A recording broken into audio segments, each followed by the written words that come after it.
Okay, so we should be going again here. And I shifted our cameras around a tiny little bit to maybe be able to see what I'm doing a little bit better. But if you're just joining us, we just finished the first part of the assembly. We finished the bottom carriage. I believe it's the y-axis, and then the next part is part 3, and we're actually going to be assembling all of the x-axis parts. So I have the online manual pulled up here, and if we didn't mention it before, all these bags are really nicely marked. Like this one has this is a number 3, and then we should have a bag of. There we go. Uh, this is our bag of the 3D printed parts, and again, almost all of the plastic, all of the non-metal parts of this machine were actually created on other versions of this machine, which is kind of nifty. But these parts were all 3D printed. They're all really nice quality, nice clean edges. Very good. And like I said before, they have that like Lego-y feel to them. They're pretty cool. So here are three pieces that we need for this next step. These are starting to get a little more complex for sure.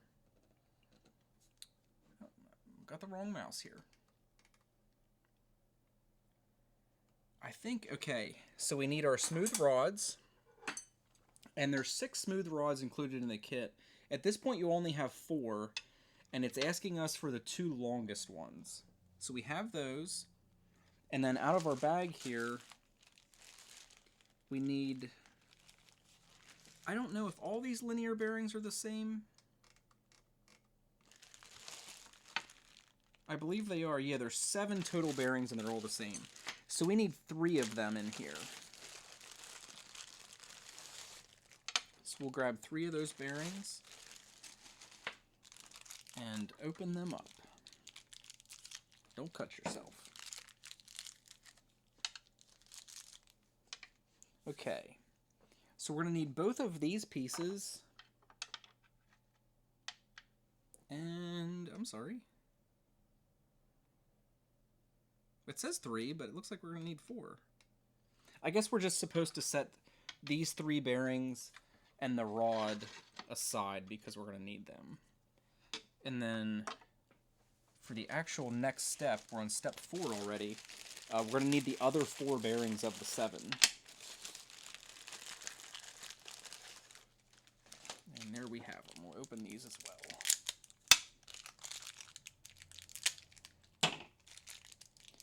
And I've actually seen this step in a couple videos. And we're going to be pressing these bearings into these fittings.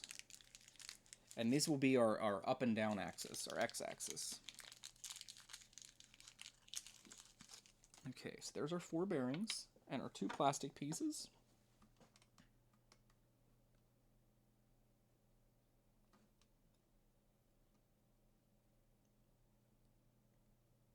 Okay, and we're going to want to press these in on a flat surface, maybe not actually on the glass.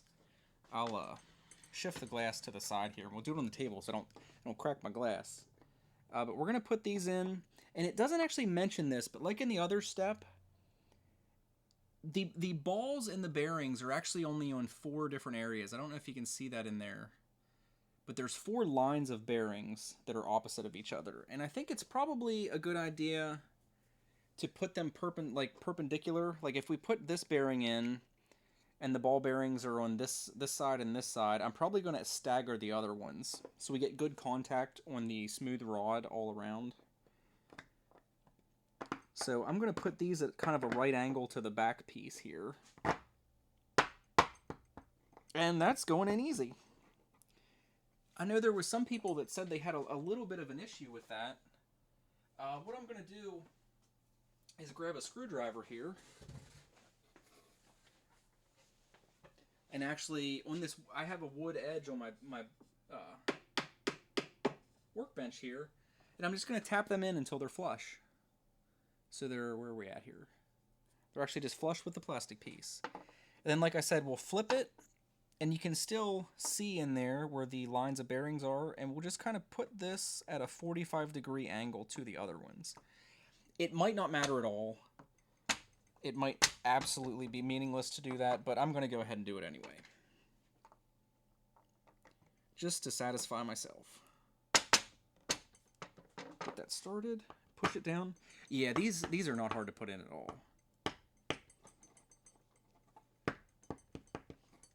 I had seen some guys like complain about how much force was required, but these actually have a relief cut. See, there's actually a cut the whole way down, so this isn't a closed cylinder that you're pushing these into, so there's plenty of give. And then again, we'll put these kind of at a 45-degree angle to the other ones. And I'll just bring them back over here to this wood surface. And tap them in nice.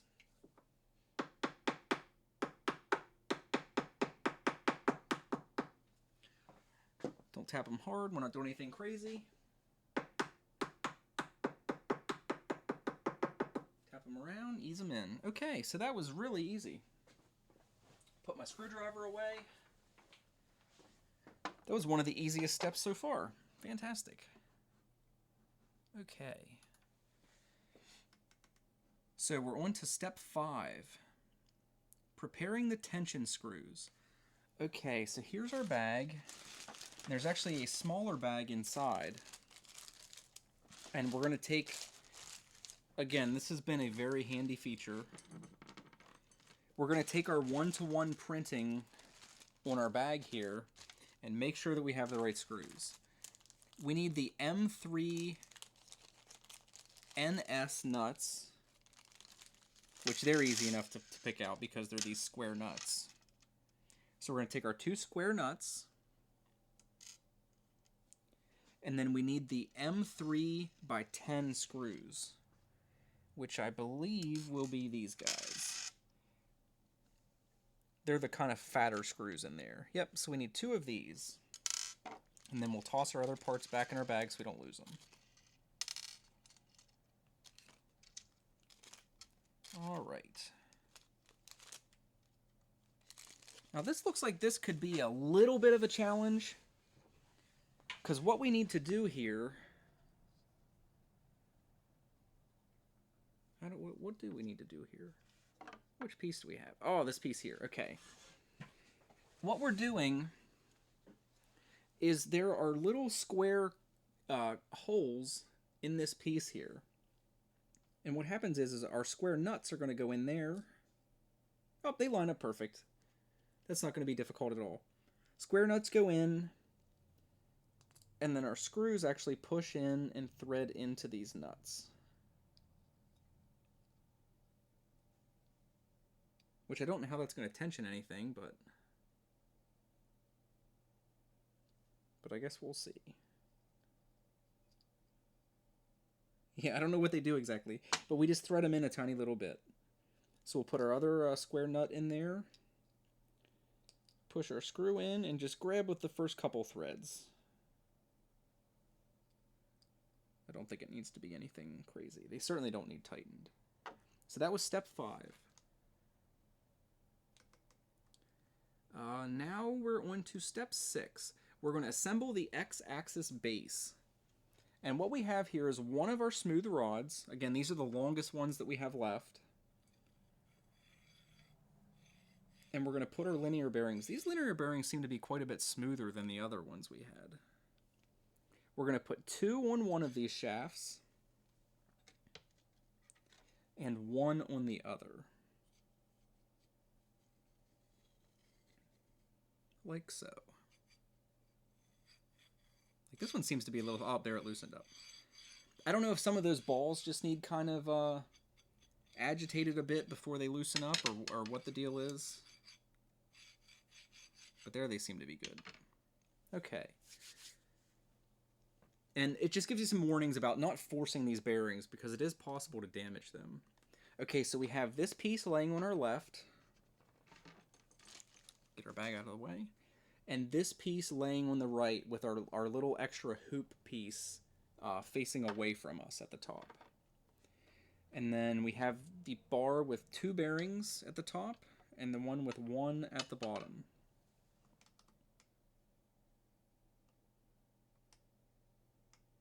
Okay, now we need our bag again. It looks like we're just going to be pushing...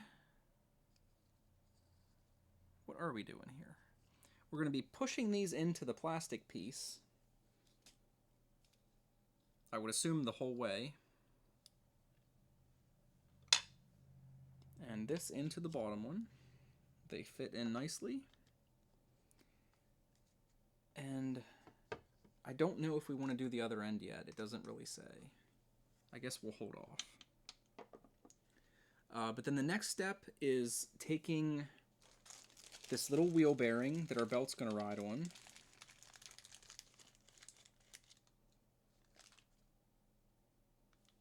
Alright, I'm actually going to have to use the alternate angle here. Okay, so we need our bearing piece. We need an M3 by 18 screw, which is the longer, fatter ones that are in your bag. And our single nylon lock nut. Okay, so those are the 3 pieces we need. And it's straightforward. We're going to take this piece. We're going to set our wheel in here, our little aluminum wheel with a bearing on it. Kind of line it up with our hole. We're going to put our bolt through. And then our nut will seat in the nice little hexagonal relief in the back. Thread it on until we can't turn it anymore without pushing it in. And we'll push it into the little relief that they give us here. Maybe we won't push it in. It'll probably just pull into it. And then we'll take our hex wrench and... Oops, that's not the right one. Which one do we need here? I suppose it's this one. Yeah, there we go. And we'll tighten this up. And I would assume your lock... Sorry about that. Assume your lock nut's going to pull into the 3D printed piece as we tighten it. Yeah, I can feel it going in now. It's going to pull in until it bottoms out. Can we reach with that part? Not really.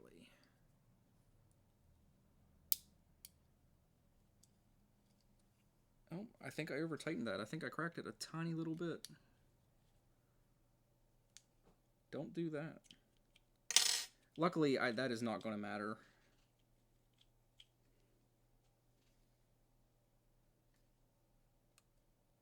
But I think I cracked that a tiny little bit. Gotta be careful. Alright. So we're in there. We're bottomed out in our piece. And it is on to step 8. Now step 8 has us dealing with quite a few zip ties here. So we'll go ahead and get these out and add it to our pile of other zip ties. Because we've been putting off our cable management. We're going to do that at the end. We can get a better picture of like what's going to be going on with our cables. Let me shift over here a little bit. Okay. So now we have this piece here, which is it's where our bearings mount. So we have it oriented like this. And we're going to feed our cable ties in like so. And you'll see they just have a little trough that's in there, which is kind of cool. And there will be 2 zip ties on each bearing.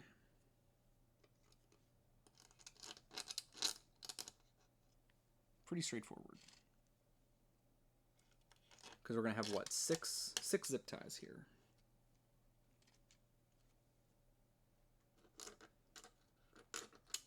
And they seem to be going in nice. No problems. It's not really catching on anything.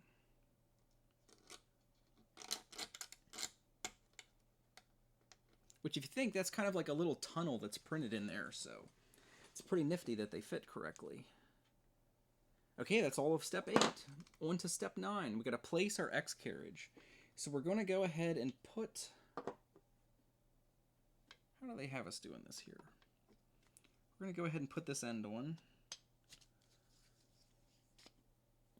bottom it out, and then they have us flipping this over, right? So we have this little hook going this way, and we have our piece with our nut on it on our left-hand side. This is going to come in here like so.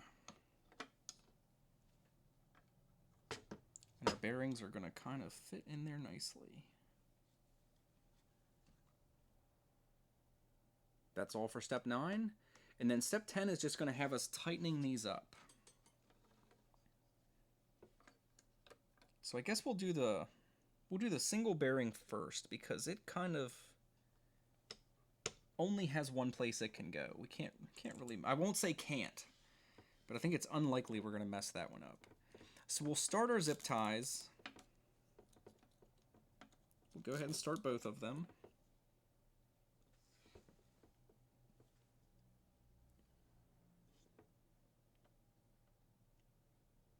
Just double checking that we're doing everything as intended.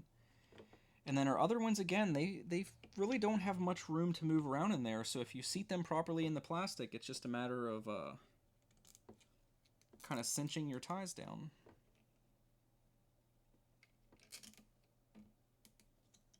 And we'll get all 6 of them here, and then we'll tighten them. This is a pretty cool design. Deciding how to get these bearings mounted in this plastic piece, I guess, is a bit of an engineering hurdle to overcome while doing it in an inexpensive way.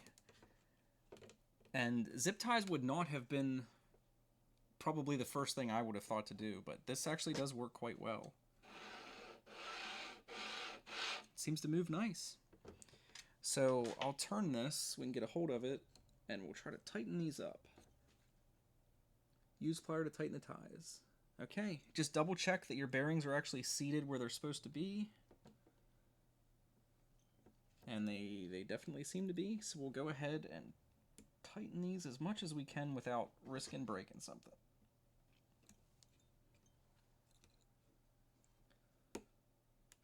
And I would assume you want to make sure these are tight, because this is probably going to be a spot that's not easy to get to later on. So make sure you have a good grip on that, and then I guess use your finger and just try to get as many clicks out of that as you can without exerting an abnormal amount of force, because we do not want to break anything. And we'll turn it around and get our other 4.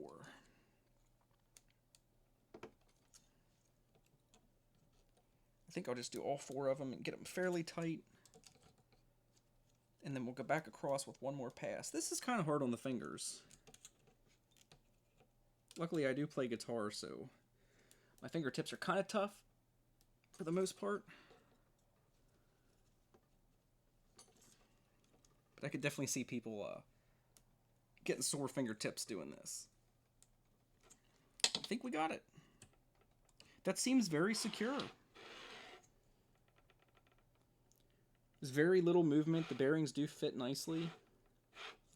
Seems to be a good solution. And we'll just push all these heads down. It seems to want us to have all of these zip tie heads tight against the plastic, so we'll make sure that they're in a place that's not going to cause us problems later. Just double check that they're all tight.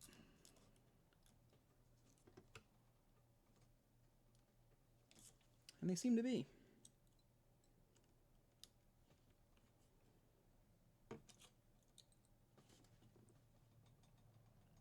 All right.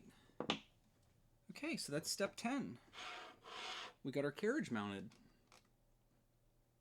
And then we're going to go, it's kind of tough to use these. The one tool I've used of my own so far are these kind of end cutters. And it lets you get in there kind of close to cut these off nice and neat.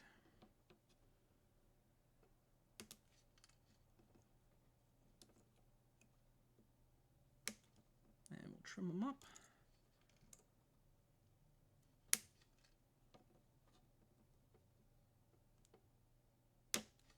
All right, I think we're good to go.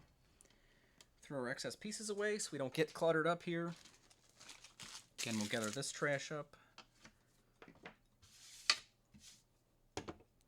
Okay. Step 11, we trimmed our zip ties.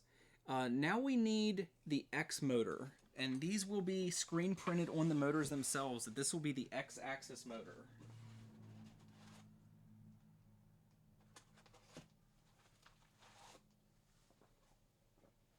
There we go. You can see they're, again, nicely screen printed with X-axis.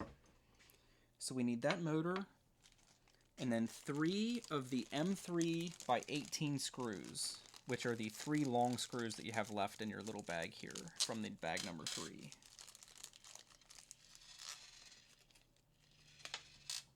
Okay.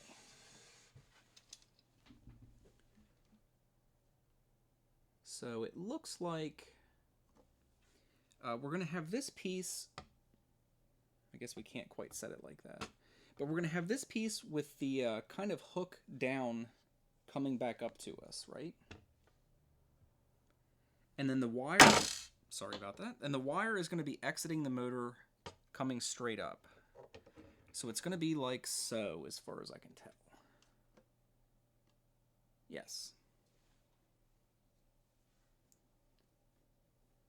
Okay. Yes, and this will mount on the flush side, so the flat side of this piece. So we'll go ahead and get our screws started here.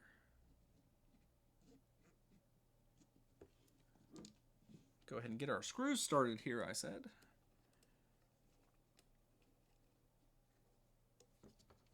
All right, so now our motor is being held in place. Be easier to put the other 2 in.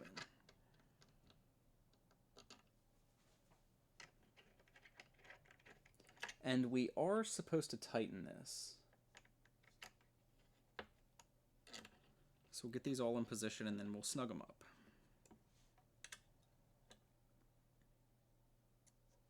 And again, it would actually be kind of handy to have a little torque wrench, because we don't want to over tighten this stuff. You do not want to strip threads or break plastic.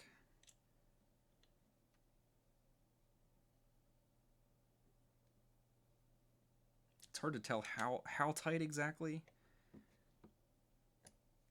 So you're just going to have to kind of gauge for yourself. I mean, that feels snug to me. It's a problem with plastic. You can keep cranking down, but I think that's good. That feels like that's on there. Let's give it a hair more. You always get in that position where you're second guessing yourself. Yeah, they all feel pretty tight without getting crazy. Okay, that's step 12. Step 13 has us just going ahead and putting our, what do they call it? Our pulley. Our G2 by 16 pulley. And this one actually mounts in the opposite direction. If you kind of look down here, if you look that way, you can tell where the cable or the belt is going to go down through this piece. So we want to line with the fat end away from the motor. We want to kind of line this piece up. I think we need to... Oh, where's our tiniest Allen wrench? There it is. We need to back our set screws out just a tiny bit to get this on the shaft. Okay. Don't want to drop that. But you can see there that we're going to want to line this up kind of so that the belt lines up. I mean, I don't really know how to say that. And you'll have to eyeball it yourself. And it'll be the same deal. We're going to want one of our set screws to push down on the flat part of the drive shaft of the motor. So you're going to want to make sure it's oriented in a way that you can do that. And that looks...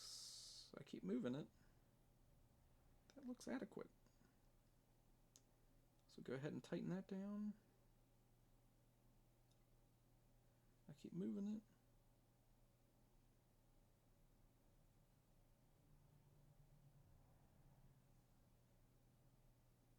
All right, tighten.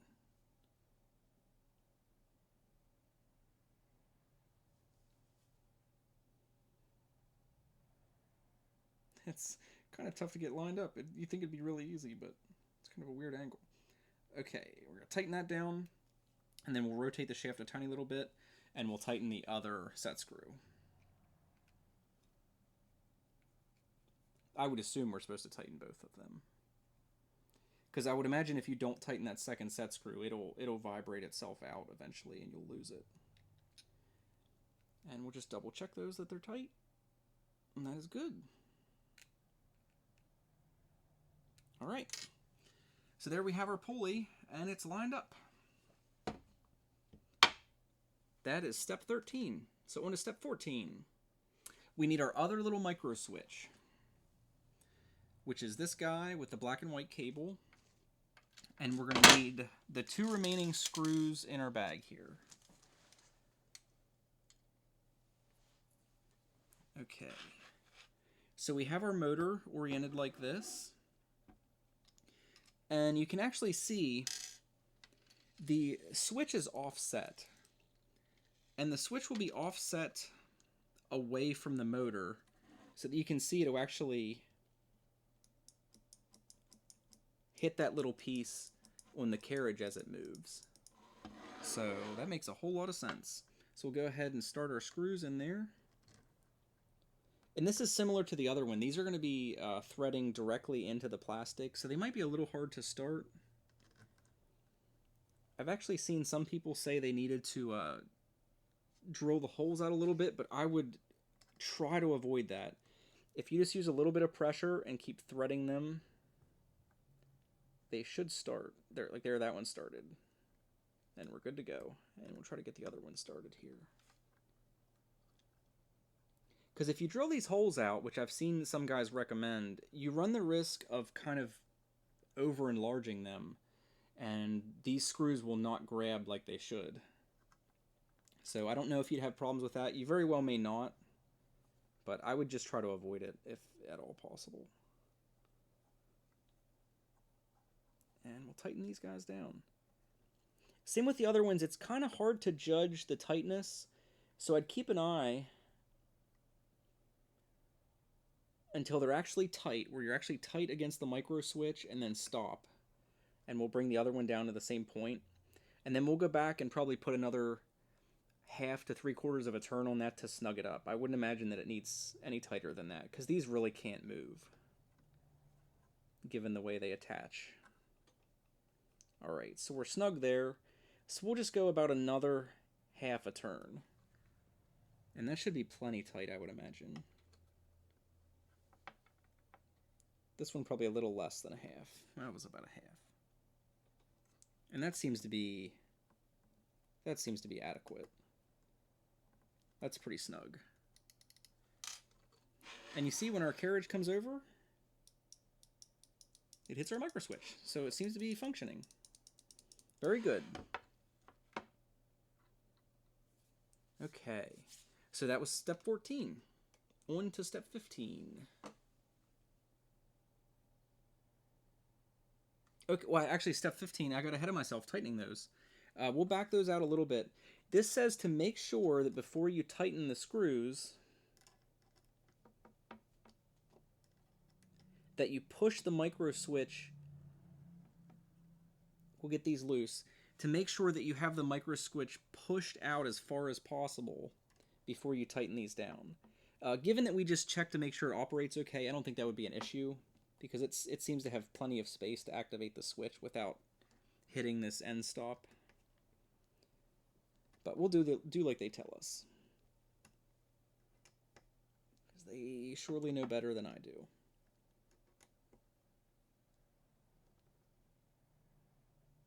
Okay, and we don't want to make these crazy tight again,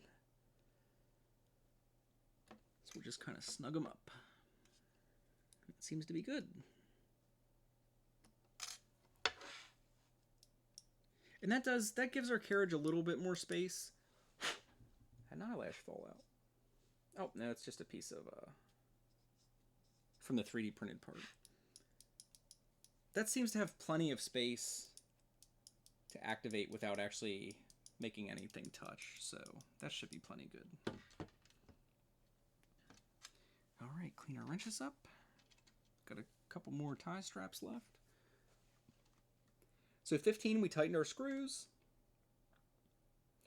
16 is actually just doing the same check we just did, making sure that everything operates normally, which it does. It seems to operate fine. It activates without making any collisions other than with the switch itself. And I think we will go ahead and do this cabling here. Is we just want to bring the cable from this micro switch, because none of these are going to change position at all.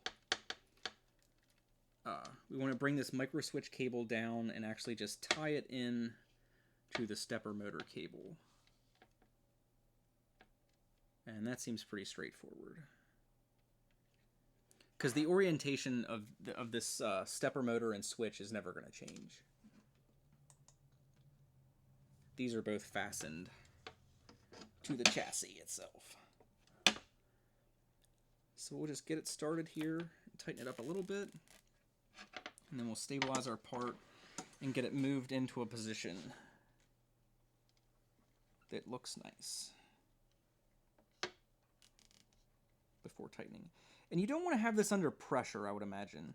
Like this black and white wire, you don't want to have that pulled like super tight, because that'll just put fatigue on the wires that's unnecessary. So you just want it to arc down there nicely, line up with those other wires, and we'll tighten it down. And I don't know if they'll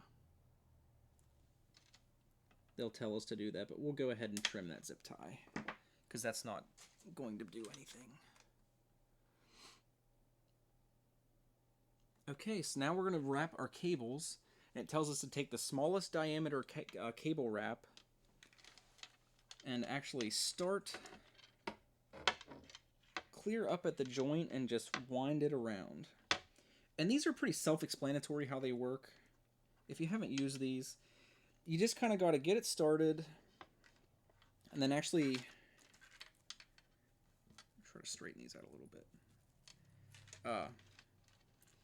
Just kind of wind it around the cable, and it'll wrap it. And we should be able to adjust the position after we get some of it on here. We'll slide it up and make sure that it's clear at the beginning. So just like this, get it started, and then just kind of swirl it around. And you can nest the cable in this swirl, and it'll keep it protected. And it does look a lot nicer too. That's with anything. Like, I'm a computer nerd, so cable management is like a big part of making a computer setup look nice. You don't just have like a rat's nest behind everything.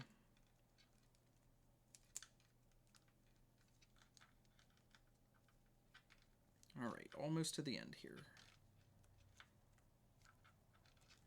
It's a little tedious, but this stuff is really worth it.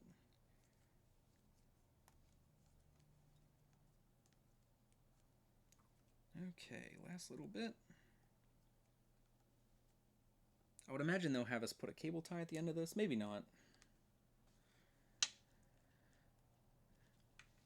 And then I'm actually going to take this tip of that cable wrap and put it up past the zip tie we did, because that'll kind of help hold it. Kind of subtly tie everything together. And there we go. Our first little bit of cable management. And that's step 18. Step 19 is just telling you that we're all done. So there is our X-axis assembled. We have our stepper motor with our little pulley on it. We have our end stop detector and our carriage mounted on our bearings. Very cool. The only part that I would mention in this is this piece right here. I forget what step that is. I'll go ahead and double check.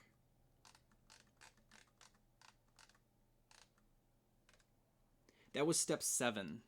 That is the idler bearing. Be sure that you don't over tighten that, because I did, and it doesn't look like I did any structural damage, but I did get a little bit of a crack out of that. Like, I can't see it visibly, but I heard it. I definitely heard that. I think that was the layers separating a tiny little bit in the 3D printed piece. So I'd just be kind of wary of that. So we'll go ahead and set that there. Okay, we're moving right along. It's 3:30 now. I have until approximately 4:30. I set a timer on my phone, so that'll just let me know when I've got to go pick up my daughter.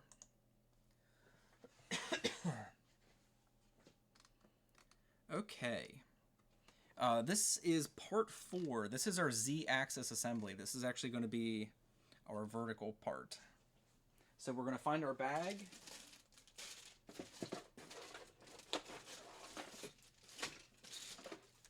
Our bag labeled with a 4 for our Z-axis, and we should have a hardware bag as well. And we'll go ahead and clean up our excess hardware.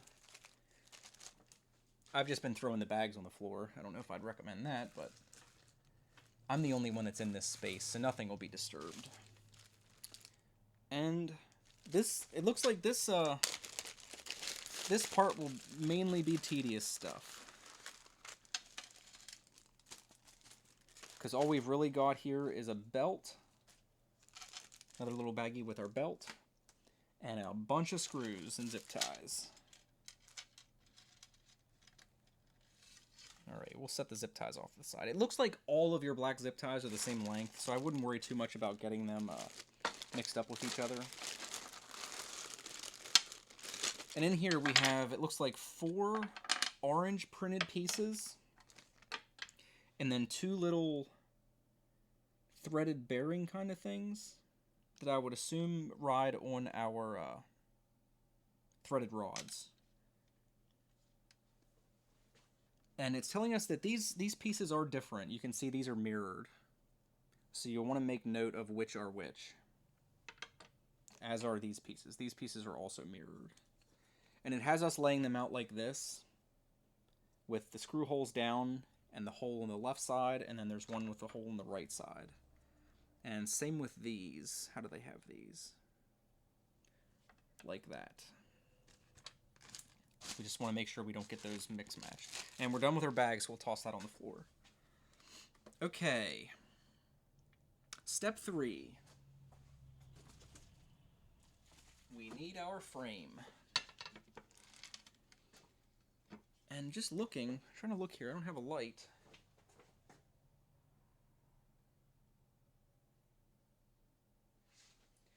These screw holes are not threaded. So it looks like we'll be going through with a bolt and a nut. Okay, and all the screws in this step are the M3 by 10s,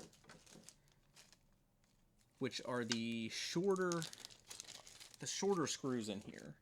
I'll go ahead and dump all these out on top of our bag. You can see they're very close. They are very similar. But we have shorter ones and then slightly longer ones. And we want the shorter ones. And we need 6 of them. So I'll go ahead and pull 6 out so we don't get them mixed up. And I believe they're all the same height. Yes, they are. And that is all we need. We need these 2 orange parts and our 6 screws. So we'll set these to the side here for right now. Okay. Now we have our plate laying here with the logo up, the Prusa name facing up. And then it looks like on these pieces, they'll be mounted like this orientation, obviously not there. But with the flat side up, and the small holes will be facing to the outside. So this will be our left piece, and this will be our right piece, with the small holes on the outsides. Okay, and it looks like these thread themselves in, I suppose. Maybe they are threaded, but they're just very fine. Alright, and we need our hex wrench here.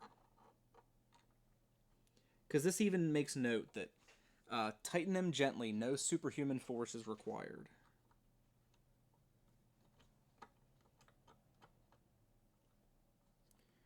So we'll just put a little bit of pressure on these down and try to get them started.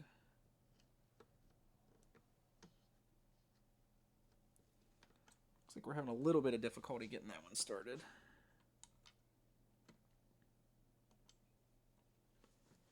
Let me have a seat here.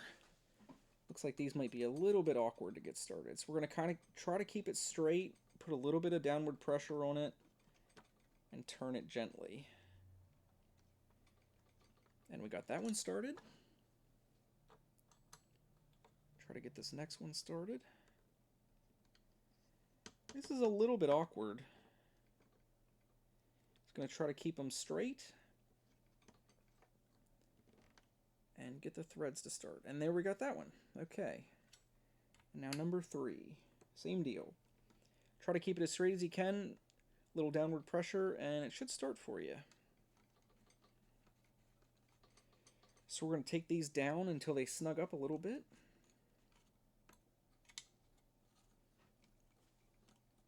These top two are definitely a little bit tighter than the bottom one.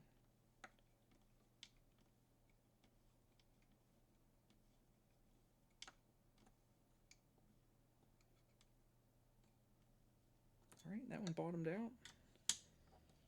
And we'll get this one in there.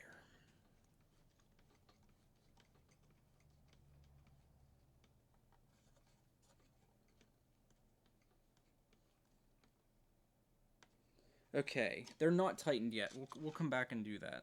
Because this is aluminum, we don't want to go crazy. Like they said, there's no excessive amount of force required here. I guess they are threaded. It's difficult to see because they are fine thread, but that does look like they are threaded. So if these are going in really hard, I wouldn't force them. Just back it out and try to get the threads to start again. Oh, I lost my hole. There we go.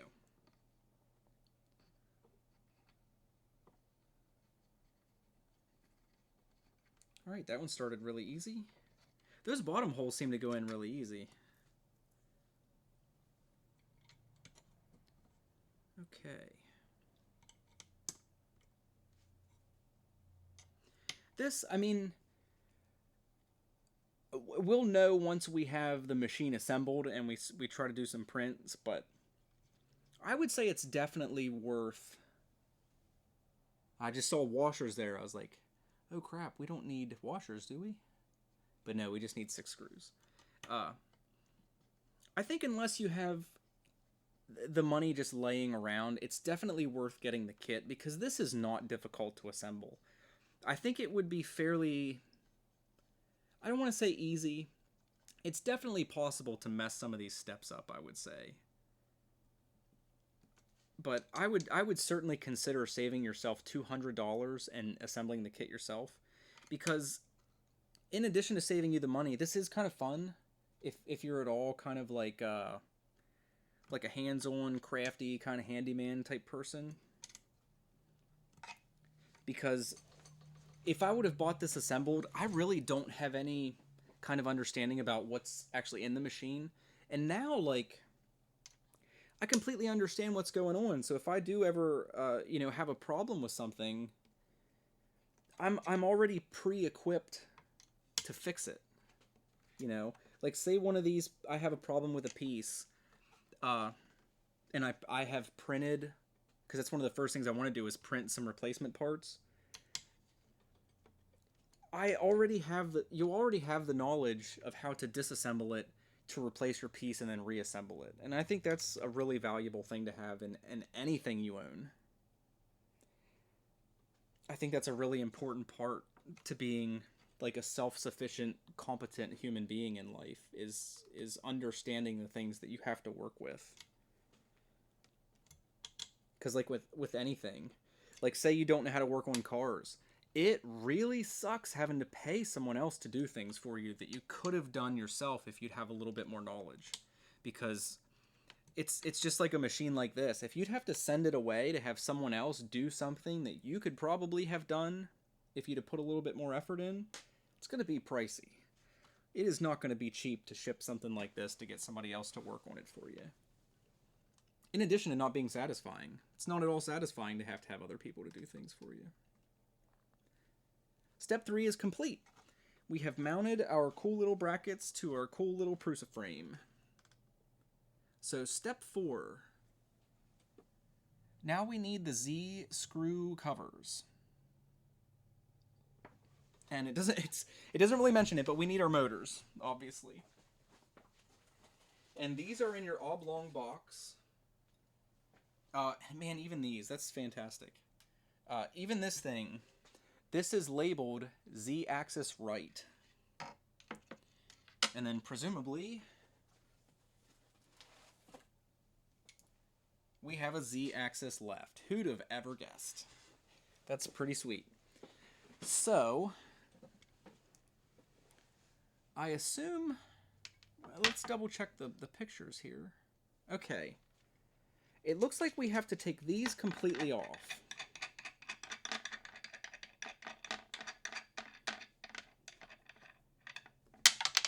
Woo.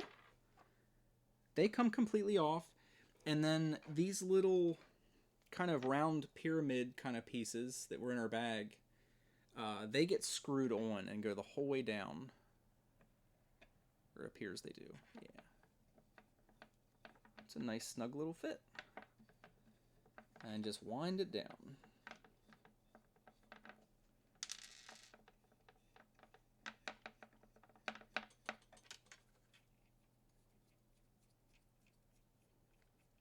That's a long way down there. Gotta go the whole way to the bottom.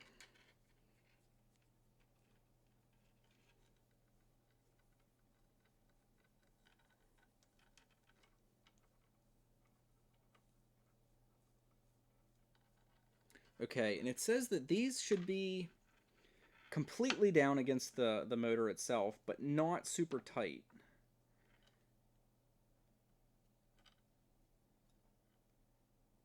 Okay, so that's just touching the base of the motor, essentially. So I'll set this one out of the way. I guess I better lay that down so it doesn't fall. And same deal in this one. We're going to take the nut thing that's on here completely off.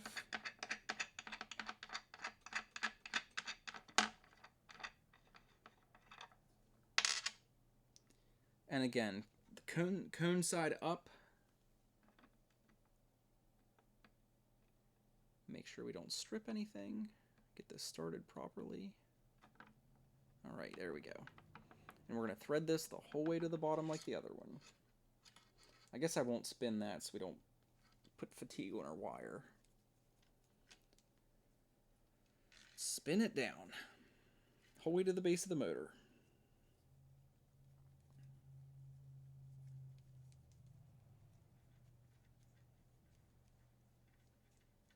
And again, I think you're just supposed to put it down there. It's not supposed to tighten or anything.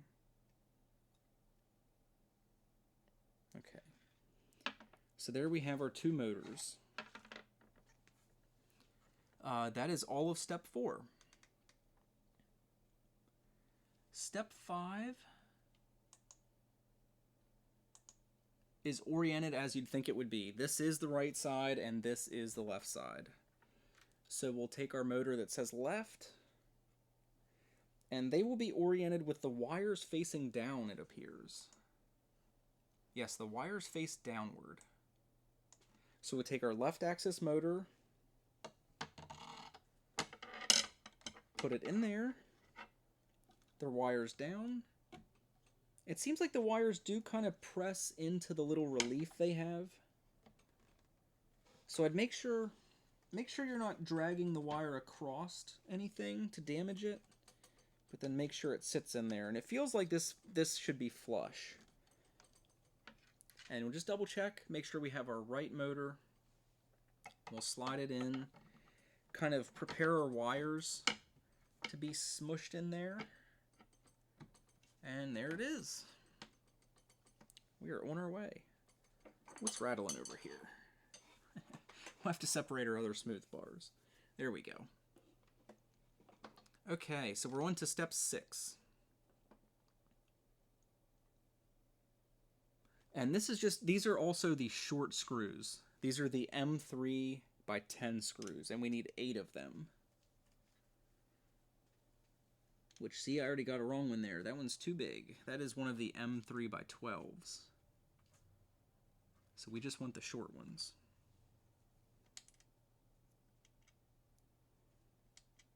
And I believe that's 7. And there's number 8. And then we also need 8 of the small washers here. There's 3, 4. Looks like there's only 8 in the bag, so it should take all that you have in here. They are hard to pick up on a flat surface, I knew that. And here I am putting them on glass. It's going to be fun getting them back up. Okay. And this is fairly straightforward. We'll put our washer in, and then these are going to go through all 4 holes to mount our motors. And again, these components are threaded, so if it's not lining up, like that one's not quite lining up, move your motor. Do not force it. They should go in very easily, because these are machine threads. So just wiggle your motor around and it will start. Things like that if you force it. I believe, I could be wrong, but I believe the motors of these bodies are aluminum. So it probably wouldn't be all that hard to strip these out if you're not careful.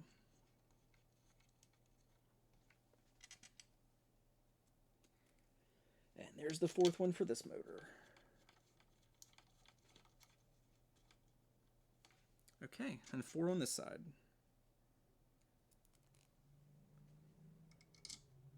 And again, just wiggle your motor to get them started. Because once you have 1 or 2 of them lined up, the rest will just kind of line up automatically. Double check my screw length there. I don't want to put the wrong ones in. All right. This one's kind of giving me a tough time. So we'll just wiggle the motor. Still feels a little tight.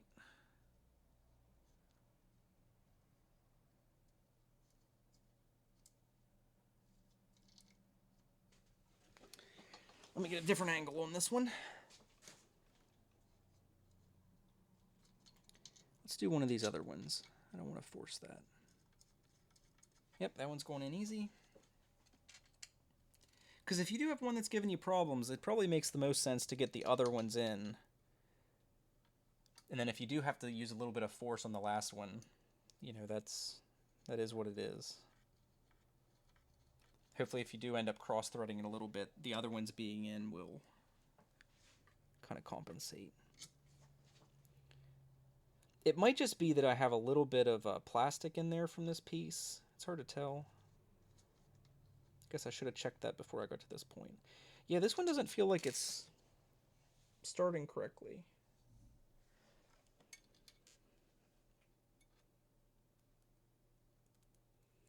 So I'll back these out to see if I can pull the motor away a little bit and make sure I don't have a piece of plastic from this printed part in there.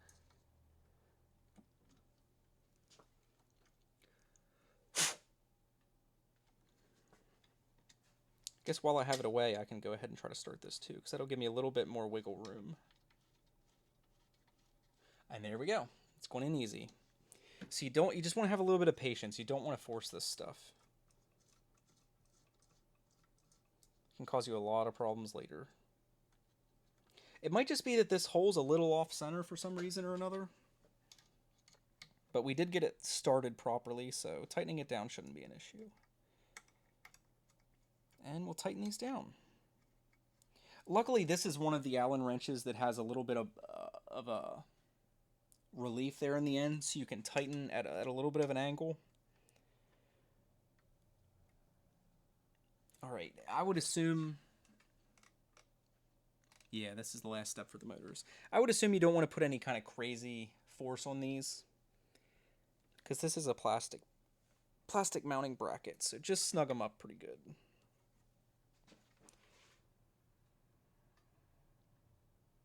One way to kind of self-limit is to use your wrench the long way, so you only have a tiny little bit of leverage. You're kind of limiting yourself that way. If you go this way, you have so much leverage that it really is easy to crank something harder than you probably should.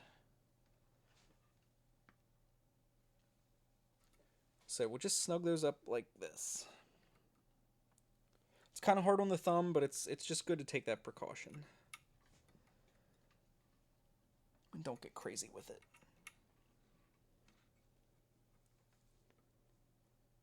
All right, that's in there good. That's nicely mounted. Just double check, this is our right motor. I don't know if that would matter ultimately. If you had them kind of flip-flopped, I can't really imagine that it would.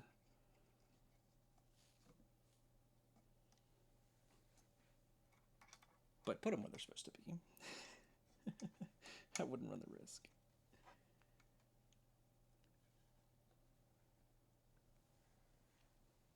All right, snug it up.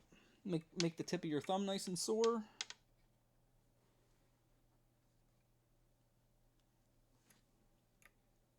All right. Luckily, it looks like these will be easily accessible. So in the future, if you want to check them, I couldn't see that it would be an issue to do that. Because these won't really be hidden behind anything. So you should have access. Stutter. Should have access to them later. Okay, so there's our motors mounted.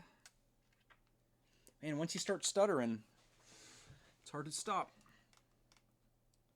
Okay, so now we are back to this piece we had before.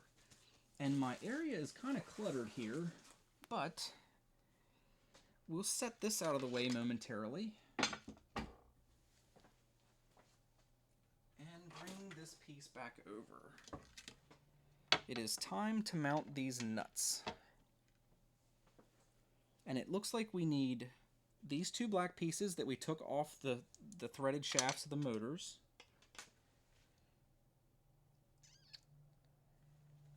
And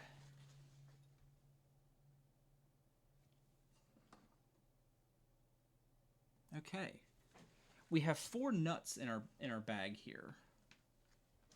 And these actually get inserted to little slots, excuse me, in our pieces here. I don't know if you can see that. That just kind of sits down in that little slot there. And then with this turned upside down, one kind of sits right there. Hopefully we don't have to flip that back over because that is not going to stay. All right. And this other one, I'm actually going to put that on my pinky and lift it up through the hole and slide it in with my other hand. And slide it in with my other hand, I said. Slide it in with my other hand. Oh, we have a little bit of a print error in this piece that I'm going to have to clean up. There's a tiny little bit of layer separation there that's not letting me push the nut in.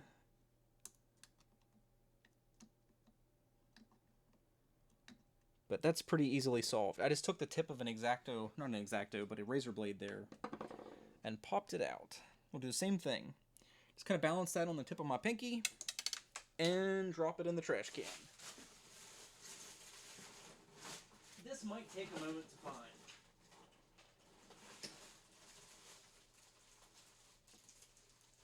That is unfortunate. Oh my goodness, I lost my nut.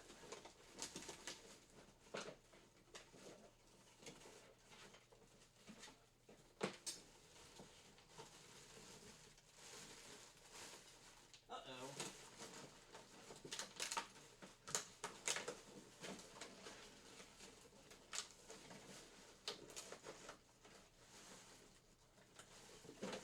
Luckily, there was not a lot of stuff in there. I did find that, because it went straight to the bottom. We'll try that again. I'll lick my pinky a little bit and help it stick. Balance that on there, push it up through, and slide it in with my other finger. Like so. Fantastic. Oh, fell out. Okay. Okay, nobody breathe. Okay, we have it in there. So that's step 7. Now we need 4 of the longer screws. And you can double check on your little printout here that you have the correct length. But these are the longer ones. We need 4 of those.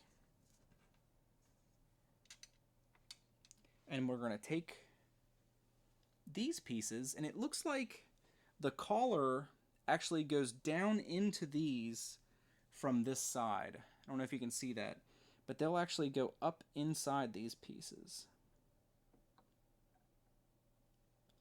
And then our screws will come through and thread into the nuts that we just placed. And I would just give those a turn or two to grab a hold of the nuts.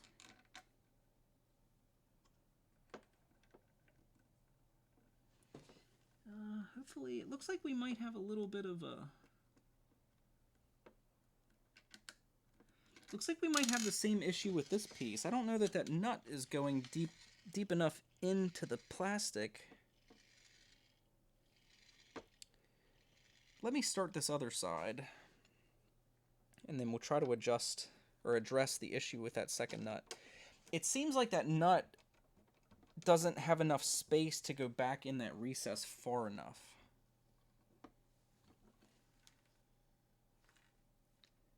Yeah, that seems to be the case with both of them. So I'm gonna pull that out. And then it looks like our screwdriver is about the perfect width. It looks like it's about a little bit wider, but it looks like we might be able to sweep that area out with our screwdriver tip. So our nut can get as far down in there as it needs to. Seems like on both sides there's a little bit of excess plastic in there. I don't know, they must have printed the piece like this, and that must have been a bridge that needed gapped, and there's a little bit of sag in that layer. I'd be careful of this wire too, because I almost just, if I wouldn't have been holding this, I could have pulled that off the table with that catching on my shirt. We'll just try to clean that up a tiny little bit with the edge of this screwdriver.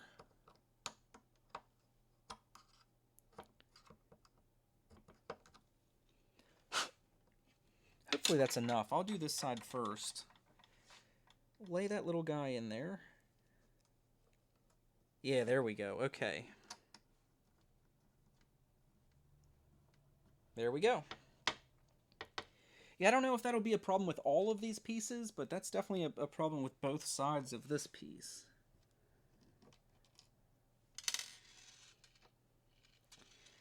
Tell you what you might be able to do is take your little needle nose pliers and grab that.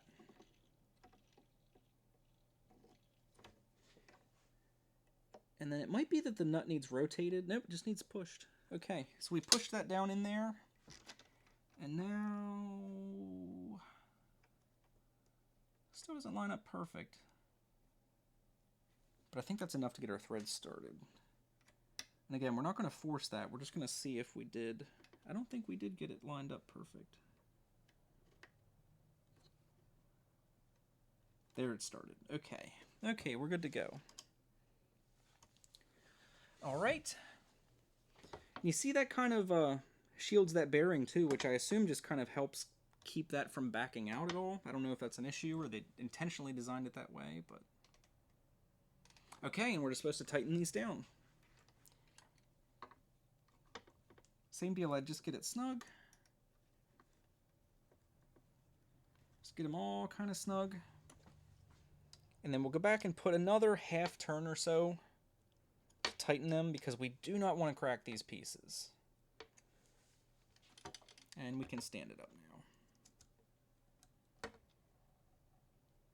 Maybe I'm not going to do a half turn. That's going to be too much. We'll do about a quarter turn. That seems plenty tight. I keep saying that. If you're not aware, a quarter turn means just that. Like, say our wrench is oriented like this. If we bring this clear over to here, that would be a half turn. And obviously, if we take it the whole way around, that'd be a full turn. So a quarter turn will be if we turn this until it's about at a 90-degree angle what it currently is. Oh, I'm sorry, I'm off camera there. But if you see where that wrench is, we're just going to go about 90 degrees, like so. That's a quarter turn. Same deal. If we start here, we're going to end about there. And that's about a quarter turn. And that seems to be plenty. That's sandwiching those parts together pretty nicely, so we'll leave it at that. Maybe put a little bit more on this. Seems like we tightened that other side a little bit more.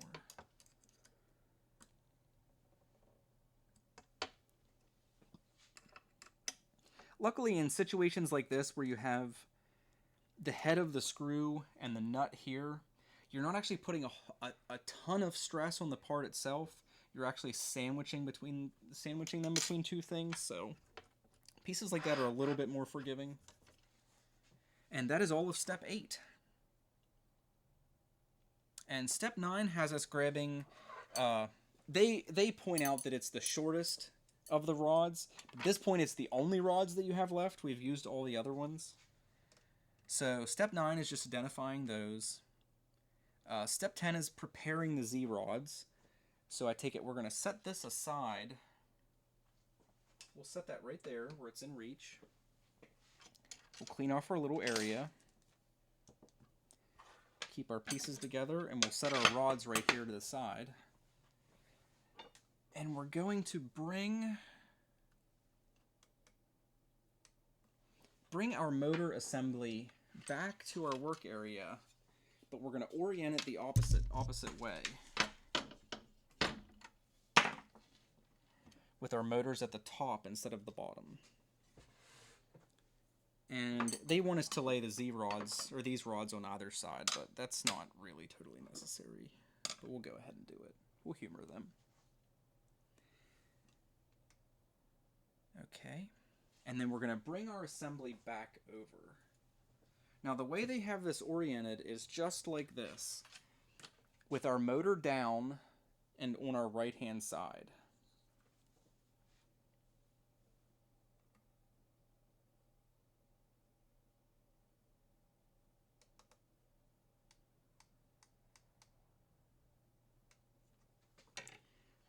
And I see we missed a step briefly. We're going to take these rods and apparently just kind of seat them in the little holes in the plastic. And they're not very deep. Looks like they only go in about a quarter of an inch, maybe 3/8 of an inch. Okay. And then it looks like we're going to be putting this assembly on, and we're going to have to line up all 4 things. So it looks like the bearings are going to hit first. Right, so these, yeah. We're going to keep this. This motor is actually throwing us off a tiny little bit. It seems like what we really need to do, I'm going to take this box that has our hot end and everything in it, close it back up. And that looks like about the height we need. And we're going to prop up the end of this that says Prusa, which I think is going to make it a little bit easier to do this. So we're going to come in here. We're going to make sure our smooth rods go in our bearings nice without forcing them at all. We can just jiggle it a little bit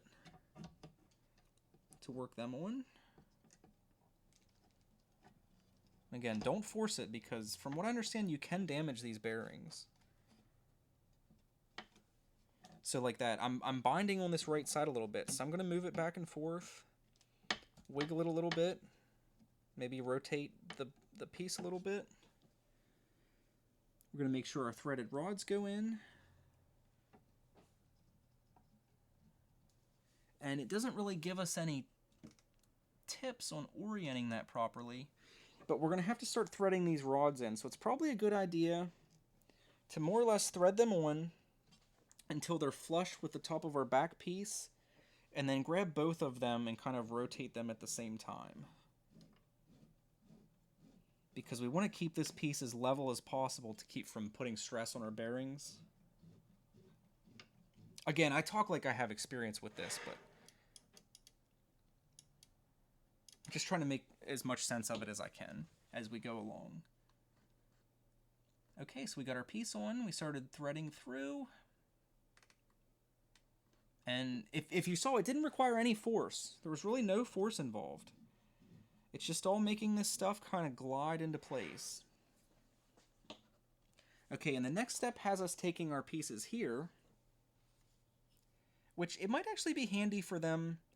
I don't know if anybody from Prusa is watching, but it might actually be handy to just put somewhere on this, like a little tiny relief of an L or something. I mean, maybe there's no space on the part. It looks like there might be a little bit of space here on this face. Just put, like, even if it was just a dot, like 1 dot for the left side, 2 dots for the right side. Something to make it clear what goes where. It looks pretty self-evident where these go. But I know generally there's people that will find difficulty with almost anything. And we're supposed to have 4 screws. But oh, there they are. Okay. I have to say, I don't see them. Okay, so we have our 4 screws that are left in our bag. I don't want to lose those. Don't want to drop those in the trash. And it looks like this is going to take a bit of finagling. So we want to get our smooth rod in there, because it looks like it has a little bit of tension on it. Yeah, the smooth rod has a little bit of pressure on it. So just work that on. That will require a little bit of force, apparently.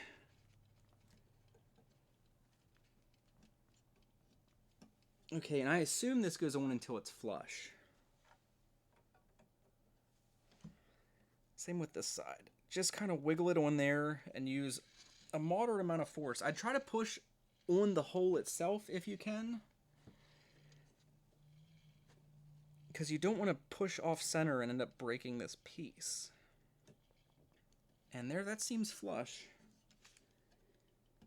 Yep, and it looks like when the smooth rod is flush, that it lines up pretty closely with the screw holes. So we'll just tentatively set them in there. And then it looks like it might take a little bit of effort to get these guys in the holes.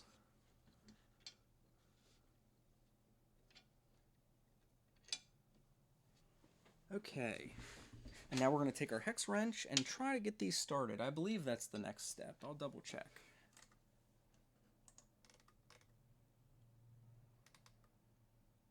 Yep. Okay. Same deal. We're going to try to wiggle the screw around so you can feel that it's in the hole, or the tip of it is. And then just apply a tiny little bit of downward force while you keep the screw straight. And there, it started pretty easily.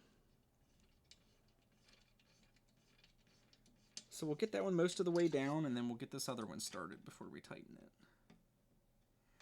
And a good tip with most screws, these seem to work a little bit. Sorry, I ate my lunch really fast. I'm a little burpy. If you rotate the screw the opposite way that it's supposed to go for a revolution or so, you can usually feel a click. And that's when the threads like actually pass each other. And then if you start turning the correct way, they should start threading right away. Like right there, they started really nicely. I think they did. That's kind of tight.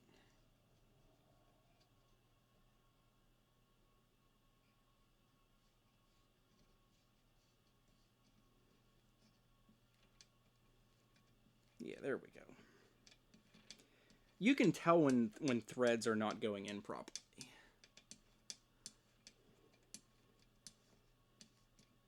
All right, and we don't want to over tighten those. This one's definitely going in a little bit easier. Some of those, there will be some variation, like how much of the metal coating or I don't know if that's anodized or what kind of process that is. But some might start either easier than others, and some might thread in easier than others. Like this one, that one went right in. That one was really easy. All right, let's try this last guy.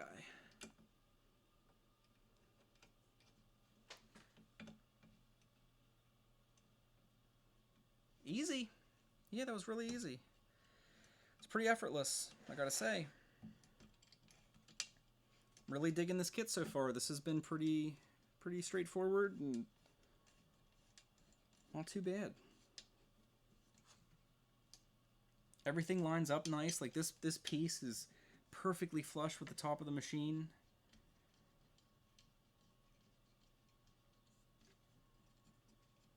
This went very easy. The base, I'm a little concerned that I didn't square it up as well as I should have while I was building it. I guess we'll find out soon enough if that's the case. But this whole part, this I forget what this is. This is the Z-axis. That's the Y-axis, and this is the X-axis. The X-axis was easy. This was really easy, and this Z-axis was really easy, in my opinion. Not that that was hard, but I think there's a lot more room for error when you do that part. I think there's a lot of room to not get things the way you probably should have them. And again, we'll just snug these up. Like they said, this doesn't require superhuman strength to tighten those down, so... Okay. It looks like it has us flipping this over. We'll take our box out now, which works pretty fantastically for propping that up. The motors are towards us, facing down. Like so.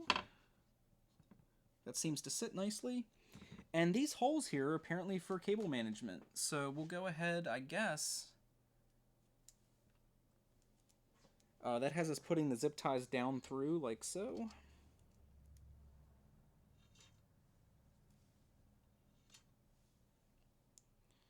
Alrighty. And we'll check our other pictures here. Quit switching the picture on me. Keep switching the picture on me. Stop it. And it looks like we're just cabling this over. Okay, and there's a nice little indent here, and it has us putting the wire in there and then running it along the bottom. That way, I assume this sits on the ground, and that way it won't pinch this wire and damage it at all.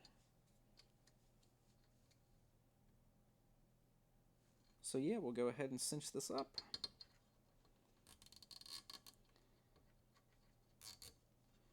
And yeah, that fits nicely. Somebody definitely put thought into the way all of this goes together. This is kind of a joy to assemble. And you don't want to over tighten these because you can pinch your wires. I mean, you'd have to really, really tighten them to damage the wire, but all this is doing is holding this in place. This does not need to be tight. Your machine is not going to work any better if you tighten this down super, super tight.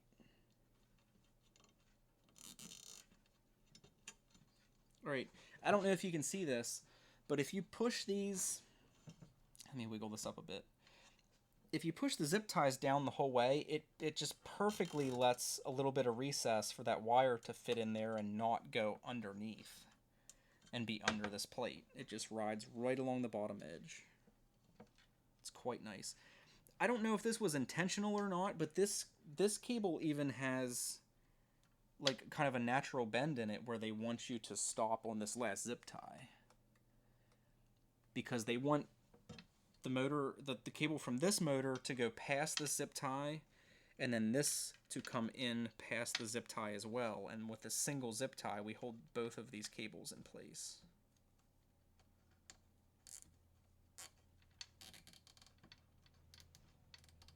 So very nice. This is well thought out. This is a very good kit. At least this part of it, at least. We're not finished yet. Okay, fantastic. So that is step 13 that has us doing that. And we can double check. There's nice pictures for everything, so it's pretty clear what we're supposed to do. Cleaning up. We're just going to snip. Make sure you don't snip your wires. I don't think it's likely for anyone to do that, but I have done that in the past. on other electronic projects. We'll just snip the ends of our zip ties here. And I'd be careful too. This does have a pretty durable finish on it, feels like. But just be careful that you don't scratch it with your snips getting in here. And this one, be more wary of this one than any of the other ones, that you don't let one of these cables come across and get snipped. That would not be good. Okay, so we're going to clean up our cut ends here. And what are we looking like for time? Oh, we don't have much time, unfortunately. Okay. How many more steps do we have here? I don't know that we'll get done this section. We'll probably... It looks like the next step is to set this aside. We'll set it up here for now. We're going to bring our base back over.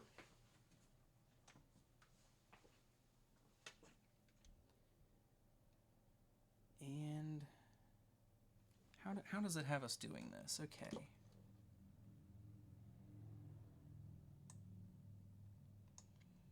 It actually has us setting this upside down. This should be interesting. We're going to end after this step here because I have to go pick my daughter up. But we need to actually have this piece upside down somehow or other. This would probably be a good part to do with a second pair of hands.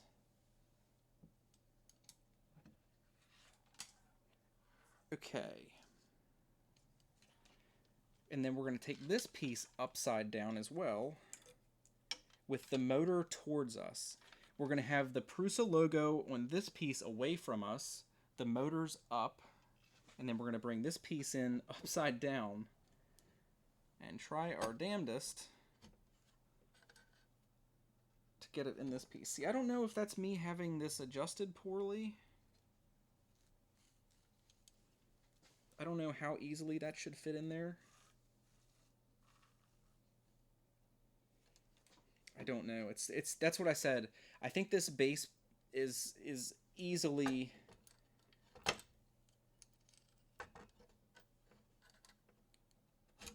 the section of the assembly that you're most likely to mess up. Or I'm most likely to mess up. But this step is actually fairly straightforward. I don't think a second pair of hands is really even necessary.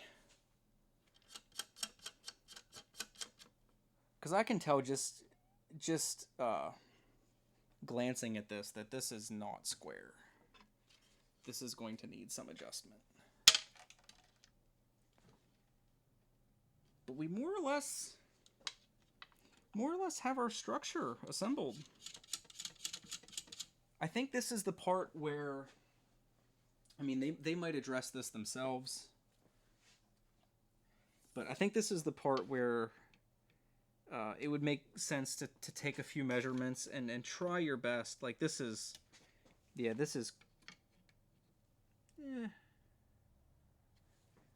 4 inches approximately. That's fairly close, actually. I guess my eye's just kind of deceiving me. Okay.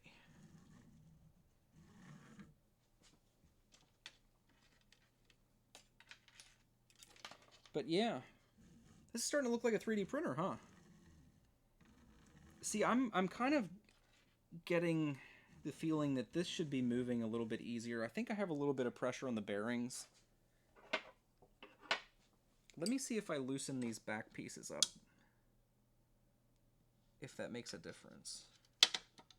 And we are getting to the point where we have wires in the way, so I'd start being wary of like pinching them or anything, because we don't want to do that.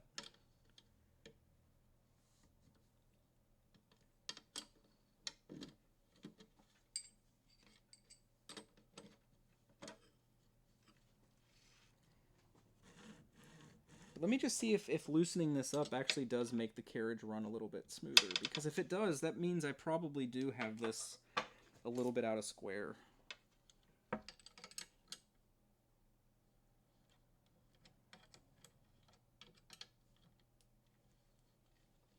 which probably isn't good. I don't think it's going to be hard to repair that, but I think it's going to take some fiddling for sure. But let me try to get a rough measurement of the front and back of this as far as distance.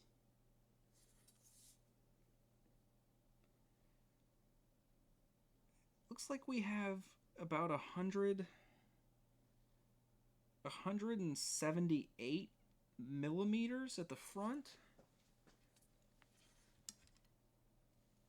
And and approximately 177 millimeters at the back. That's not good. And the question is which end is correct? It feels like it moves a little bit smoother back here. So I would assume this front needs loosened up and widened a hair. And how are we looking for time? Looks like I have about 5 minutes. So I think for the remainder of time here, I will just fiddle with this a little bit. I mean, this very well might be something that everybody ends up doing, and I just am not aware.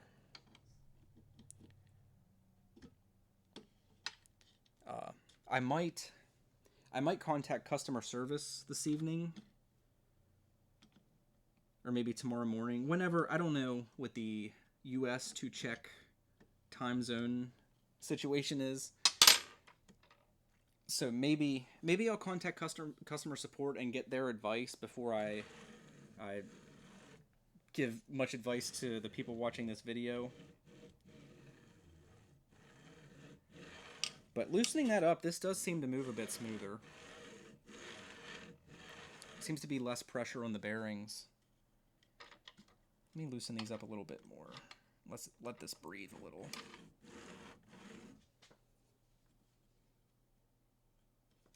Because they might have a number that we're supposed to be shooting for as far as width. Because let me double check this. I'll get as close as I can. Yeah, that looks like dead on about 178 millimeters. And at the front here, again, I'll get as close as I can on this old crappy ruler. That looks like... Oh, see there, it's about dead on 178 millimeters. So maybe that's what we're supposed to be at. So I'll go ahead and snug these inside washer or bolts up first.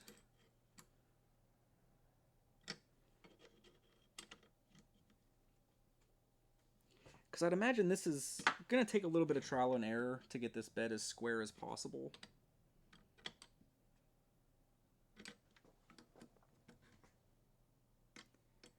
I'll try to tighten these in a way that keeps it centered as possible, so I don't walk the threads one way or the other. I don't want to super tighten them if I'm going to be taking this on and off a few times to get this exact. Alright, let me double check that to make sure I didn't move our measurement. Nope, that's pretty close to 178 millimeters. I smacked the hell out of our camera. Okay, and at the front here,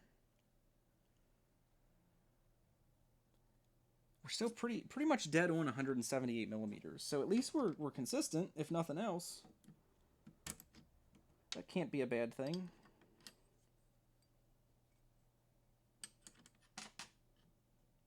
Again, we'll try to keep that as centered as possible while I tighten it. Not super tight, we're just snugging this up.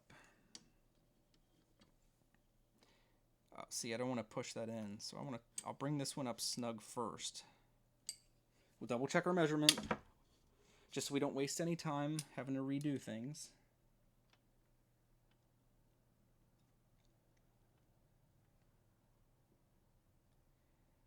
Yep, I walked that in a little bit, so we'll back this nut off just a hair. And tighten this one just a hair. Alright, that should be fairly close, I would imagine. We'll go tighten in that one first. And then this one. Okay. So hopefully that's fairly close.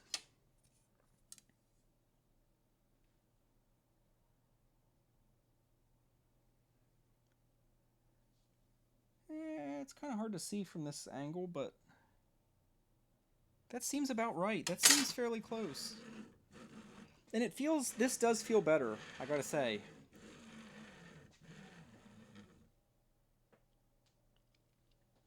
Oh, did you get the same problem?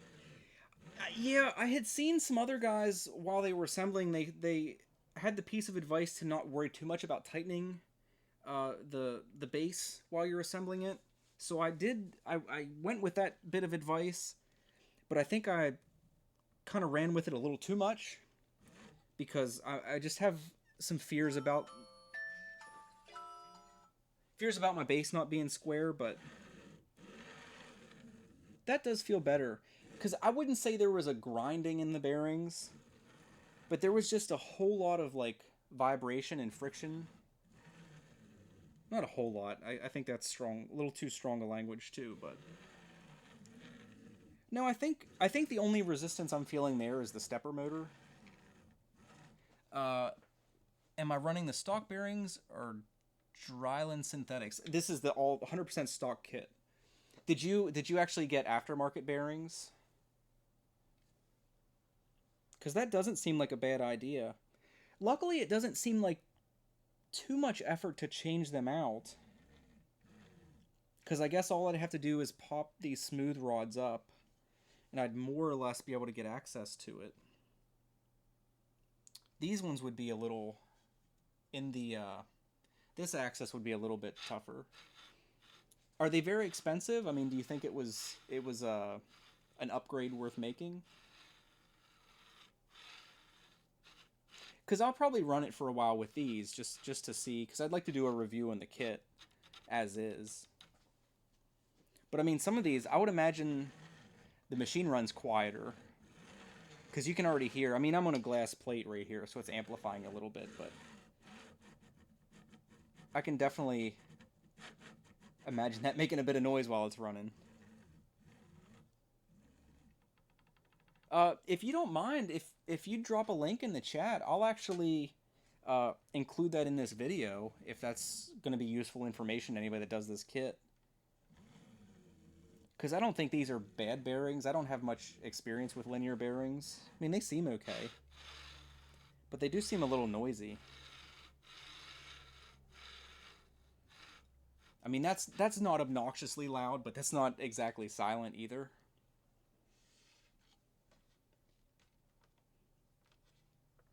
But, no, I guess that's going to be about it for today, since I have to go pick my daughter up. I want to check a couple more things here, because I'm kind of worried about this orientation, too. This, just like with the naked eye, seems to be a little skewed. But I can't really... I need a better ruler. This is an old ruler, and all my, all the markings are kind of worn off. So that looks to be like the wrong end of the ruler, for one.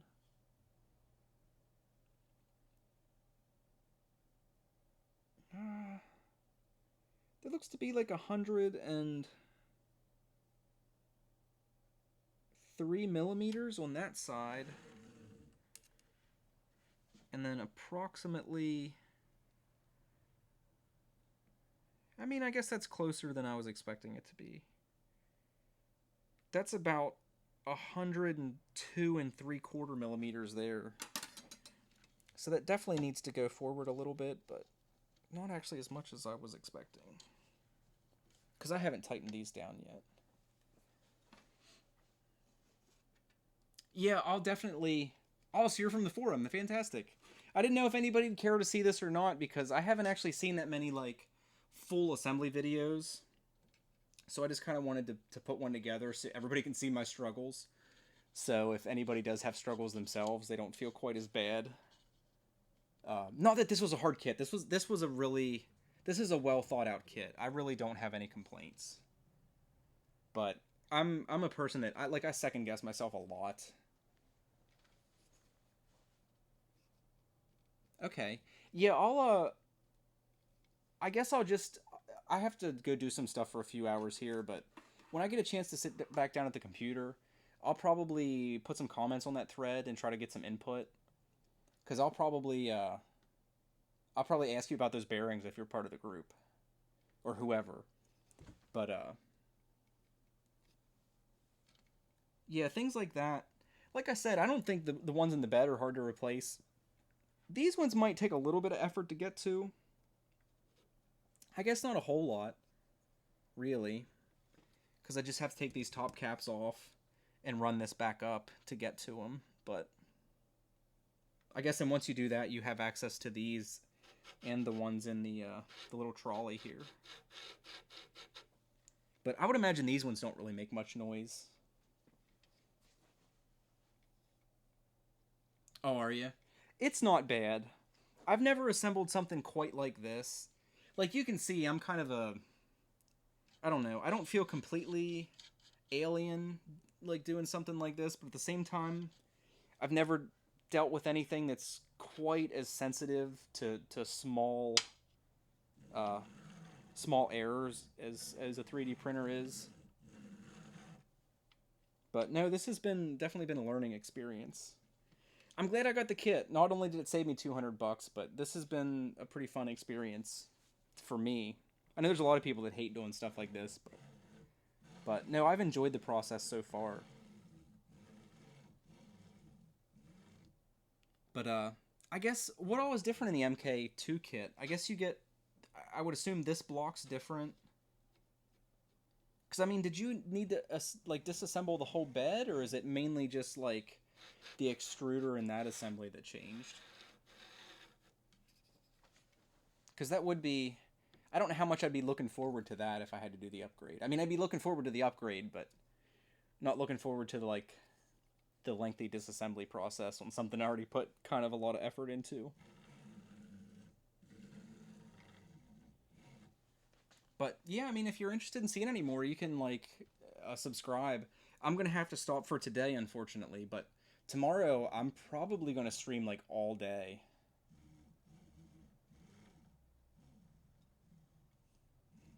Are they? I see they're a little more sensitive to being lined up properly. Oh, so you had to change almost all of the printed parts. That sucks. I mean, I guess it wasn't too bad because you're familiar with the machine since you assembled it in the first place, but it'd be like tearing your baby apart. But like I said, I'm gonna have to stop for today. I gotta go pick my daughter up. But if you want to stop by, I'm gonna be streaming pretty much all day tomorrow because hopefully I'll get this wrapped up in. Surely I'm in the home stretch here, but hopefully I'll get it wrapped up in a few hours, and then I'll be doing some test prints and calibration and all that stuff tomorrow for the rest of the day. I'm really anxious to print some parts.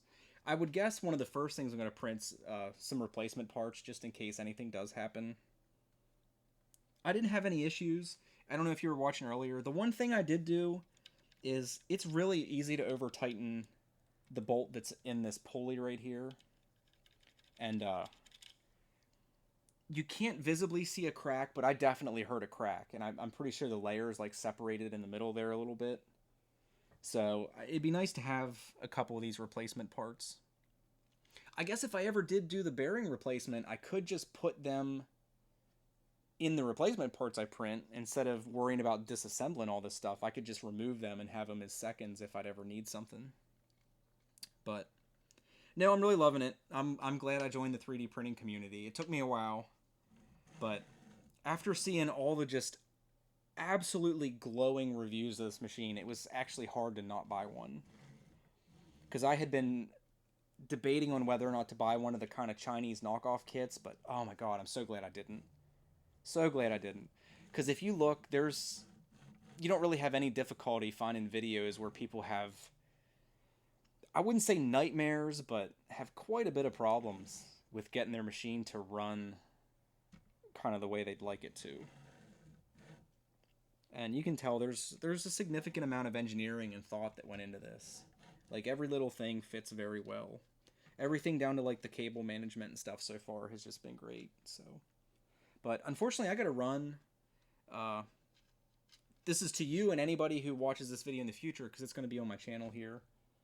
If you want to see more, I'm going to be streaming tomorrow. Today's Tuesday, I believe, the 11th.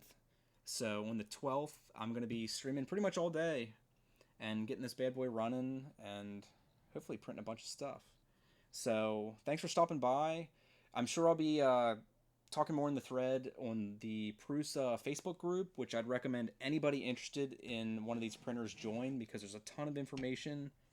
And there's a lot of online communities that aren't that great, but this one seems like a pretty friendly one. So yeah, I'd highly recommend anybody that's interested in joining that to get some information and a little bit of insight into what's involved and what they're actually buying into. So thanks everybody for stopping by. Subscribe if you want to see more. I'm going to be doing this stuff all the time now. So we'll see you next time. Thanks for stopping by.